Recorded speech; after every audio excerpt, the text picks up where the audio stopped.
Well, it is almost here in North America, but other parts of the world are starting to get the cards in, so let's take a look at the Booster Set 6 meta, baby. It is time for Double Diamond. Welcome back to Taste of Victory. We are here with one of the most anticipated decks in this format because of its explosion in Japan, Jesmon.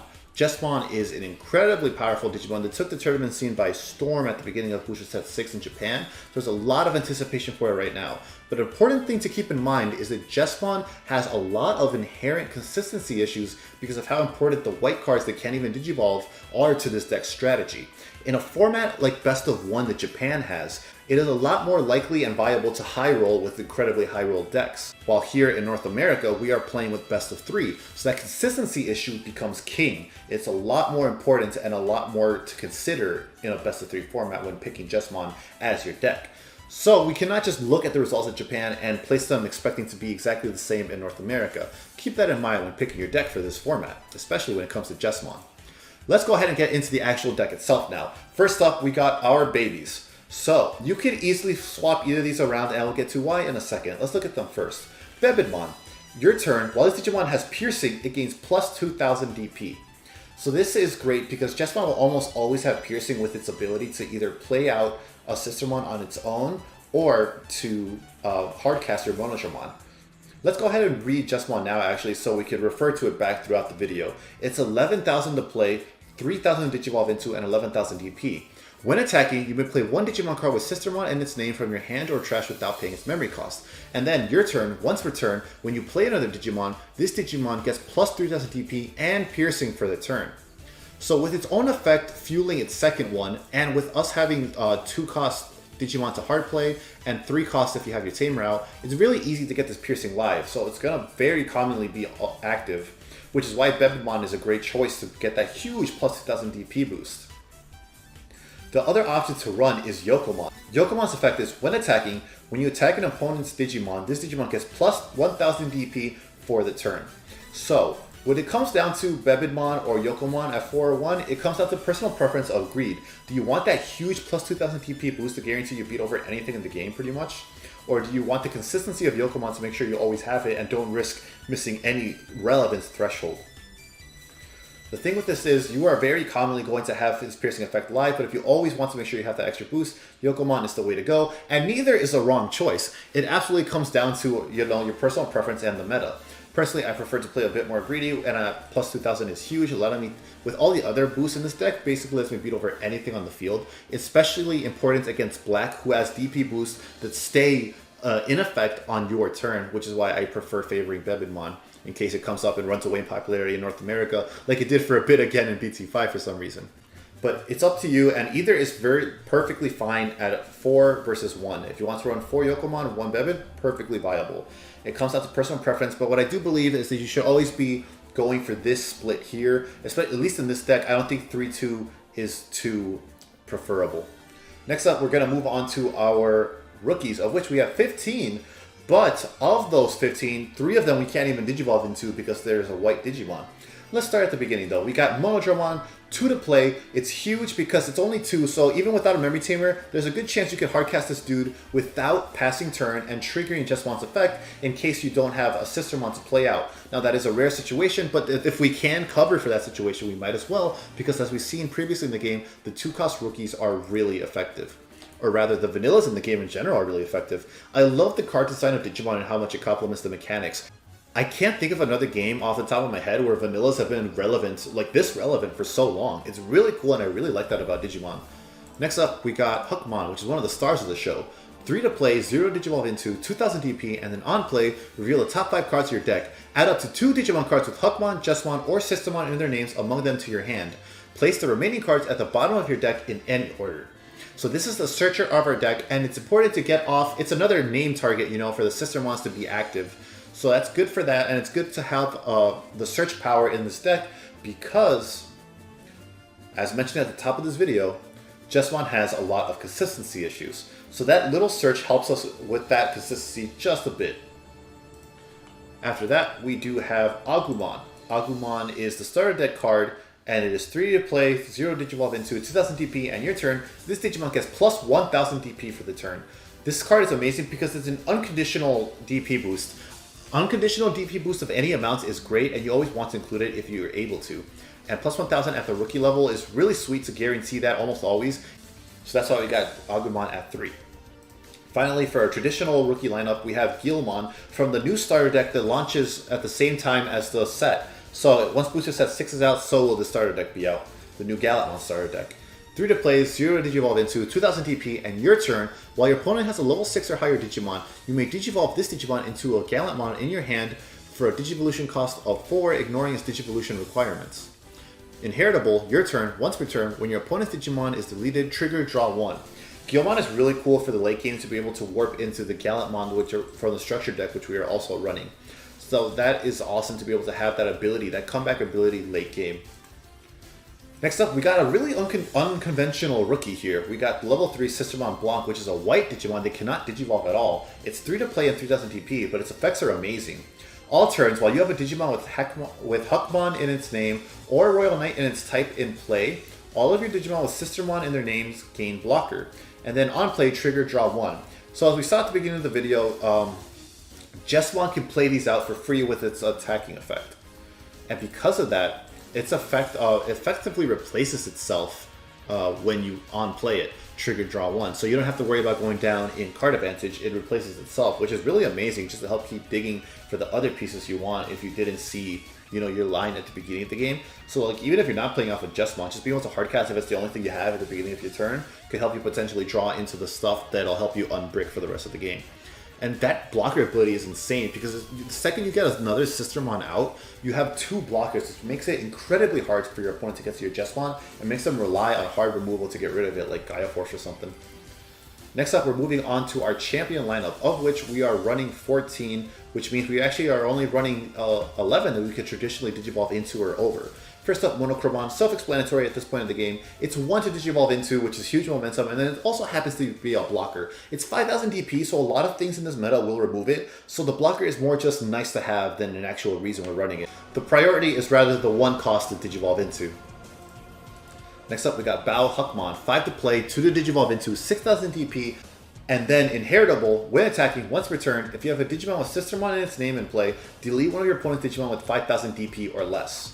This guy is beefy at 6000 DP for a champion, and his inheritable is also really amazing, allowing you to take down champions, and with some of the cards we have in this deck, possibly even a higher level Digimon. It is once per turn, so do keep that in mind when restanding, because we do have an effect in this deck later on that will restand your Jesmon. But being able to get rid of something like the blocker, like we just said, there's a lot of things that will remove your blocker because it's only 5000 DP. That'll get you past blockers to help you swing for game later into the game. And then you also just get to clear your opponent's board a little bit and stop them from swarming too fast. Finally, for our traditional champions, we've got Greymon, security attack +1 from the starter deck. Your goal in Jesmon is to OTK if you can. OTK as fast as you can, so that +1 unconditional is huge at the champion level from this card. Now, our unconventional champion, we got Sistermon Ciel. 4 to hardcast, can't Digivolve, 5000 DP. All turns, all of your Digimon with Huckmon in their names or Royal Knight in their types get plus 2000 DP, and then on play, gain 1 memory. So between Inheritables, Sistermon Ciel, and Jesmon's own effect, it is very easy to hit 16,000 or even 17,000 DP with Jesmon in this deck. At that point, you are literally safe from every Digimon in the game in security, and you're very likely to beat over almost every other Digimon. Really, the only other in the field. The only other thing you have to worry about is if a black player has Gallantmon and boosts themselves up to ridiculous levels. Otherwise, you're beating over a ton of stuff. So that DP boosting is huge to make sure you're always living security checks. And then also, gain 1 memory is amazing. It reduces its own cost down to 3, which is great for a champion. And then if you play it for free off of Jesmon, you go plus in memory. It's an amazing effect. Now we got our ultimate lineup, and this is where the funky white cards stop interrupting our ratios. First up, we got Volcdramon. Same reason we're running it for Greymon. It's the unconditional +1 security attack, which is amazing and really important to an LTK focused deck. Then we got 3 to Digivolve into, 7000 DP. Next up, we got RizeGreymon. 3 to Digivolve into, and it can Digivolve over a yellow Digimon, 7000 DP, and in your turn, this Digimon is also treated as yellow. Main, Digiburst 2, you may play a red or yellow Tamer card with a play cost of 4 or less from your hand without paying its memory cost, which is important for Tai, because Tai is also important to the OTK strategy, giving your Jesmon security attack +1 if it has the 4 or more Digivolution cards in it. So that, the Tai plus a Greymon, with BaoHuckmon as the ultimate, lets you restand and go for, that's 1, 2, 3 swings, restand, go for 6, and then out there suddenly has 0 security, and then you win the game with Omnimon. So that being able to cheat out the Tai for free is really huge, and why RizeGreymon is a great tech card. But also an amazing option here is it's inheritable. When attacking, if you have a Tamer in play, one of your opponent's Digimon gets minus 2000 DP for the turn. So if you remember BaoHuckmon, you delete something with 5000 DP. Because of the way you trigger effects in Digimon, you can trigger RizeGreymon first, bring a 7k down to 5000, and now you're suddenly able to delete an ultimate with BaoHuckmon. So if we look at our entire ultimate lineup, our level 5s, they are all 7000 DP. So that is huge for BaoHuckmon to now suddenly be able to delete that while also just like shredding your opponent's security if you're already at Jesmon. That is an amazing ability that synergizes well with this deck, since you want to get tied out anyways for that +1 attack to OTK. RizeGreymon's amazing, and you can absolutely run this at 4 and just cut Volcdramon out entirely if you value it more. But what we absolutely cannot compromise on is SaviorHuckmon. This card is accurately named because this is the savior of the deck. It lives and dies by it, and you absolutely want to run this card at 4 always.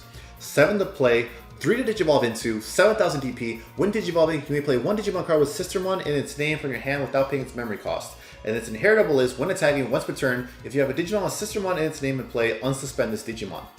This card is amazing because, as I said earlier, you could OTK your opponent and end the game like on turn 4 if you're ready, turn 4 if you're lucky, with that inheritable effect. Because if you got the right stack, you know, with enough DP, with enough security boosts, you are destroying, just shredding through the security, and then Omnimon delivers the final attack. That restand off of SaviorHuckmon is what makes it so crucial.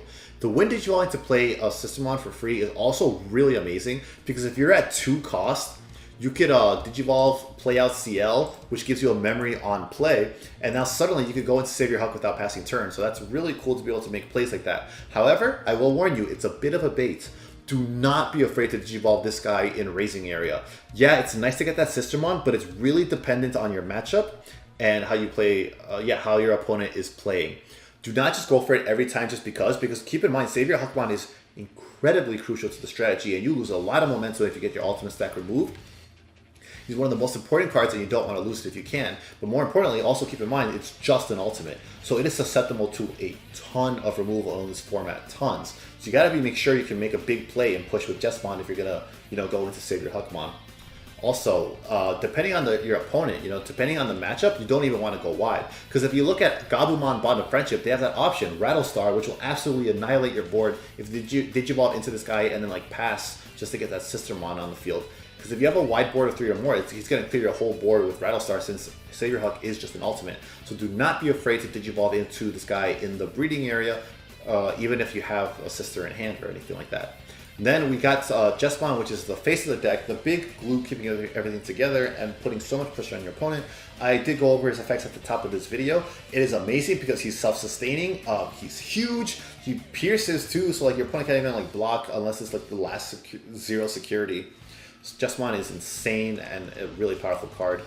Next, for our backup mega, we got Gallantmon, 3 to Digivolve into, 11 to play, 11,000 DP, security attack +1, and then when attacking, delete one of your opponent's Digimon with 4,000 DP or less. This effect does not delete a Digimon. This Digimon gets plus 3,000 DP until the end of the turn.